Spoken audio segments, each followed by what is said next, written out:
안녕하세요. 삶으로 쓰이는 말씀 삼씀입니다. 저는 삼씀의 르무엘입니다. 제가 좋아하는 찬양 중에 말씀하시면이라는 찬양이 있습니다. 이 찬양의 고백 중에는 주님께서 말씀하시면 내가 나아가고 주님의 뜻이 아니면 내가 멈춰서겠습니다 라는 고백이 있습니다. 오늘은 이 찬양의 고백과 함께 출애굽기 14장 14절부터 16절 말씀을 통해서 레디 액션이라는 주제를 가지고 은혜를 나눠보도록 하겠습니다.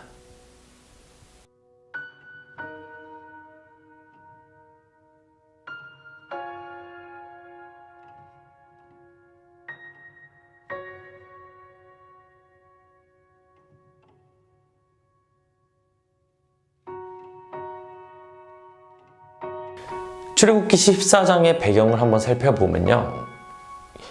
이 상황은 모세가 이스라엘 백성들을 데리고 출애굽에 성공을 해서 홍해까지 나가게 됩니다.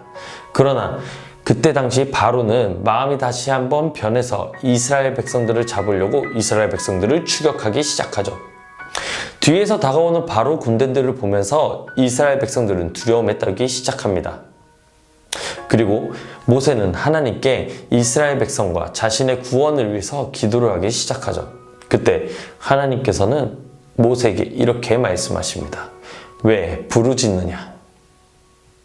이스라엘 백성들로 하여금 앞으로 나아가게 하라. 절체절명의 순간에 하나님께서는 기도하는 것보다 앞으로 나아가는 것을 명령하고 계십니다. 성경의 또 다른 부분을 한번 살펴보자면요.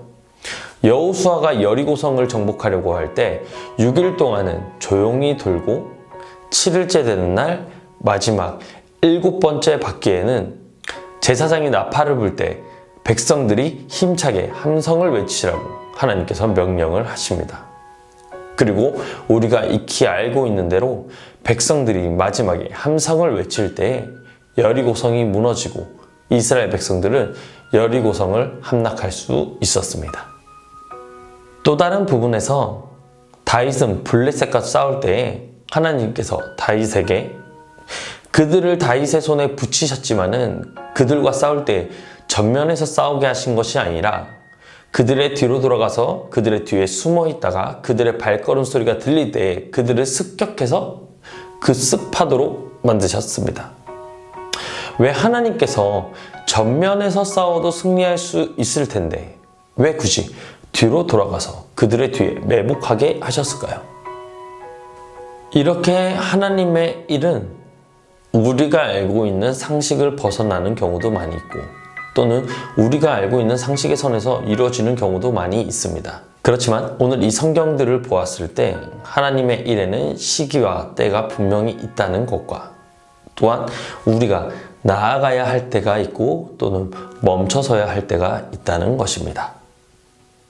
진정한 믿음으로 순종하는 사람은 믿음으로 자신이 하고 있는 일을 무조건 이뤄내고 어떠한 일을 무조건 밀어붙이고 강력하게 나아가는 그런 사람만 되는 것이 아니라 하나님께서 멈춰서라고 말씀하실 때에는 겸허하게 그 자리에 멈춰서 하나님의 음성을 기다리는 사람이 정말 하나님의 말씀에 순종하는 사람이라고 할 수 있을 것 같습니다. 주위를 둘러보면 정말 브레이크가 없는 자동차처럼 자신이 하고 있는 일을 강력하게 밀어붙이는 사람들이 많이 있는데요.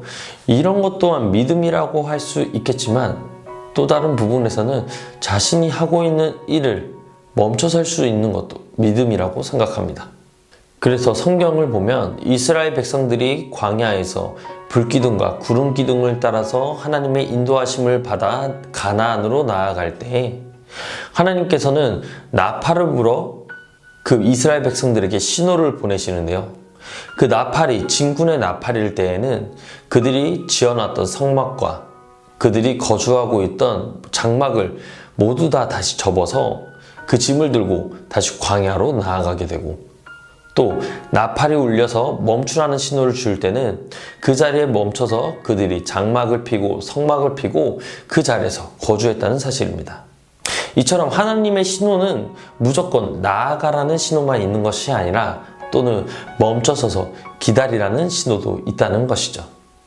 오늘 하루 살아갈 때 내가 지금 나아가야 할 때인지 또는 멈춰서야 할 때인지, 내가 이것을 붙잡아야 할 때인지 아니면 이것을 놔야 할 때인지를 하나님의 음성에 귀를 기울여서 우리의 삶을 하나님의 손에 맡겨 하나님의 인도하심 따라 나아가는 것은 어떨지 생각해 보게 됩니다.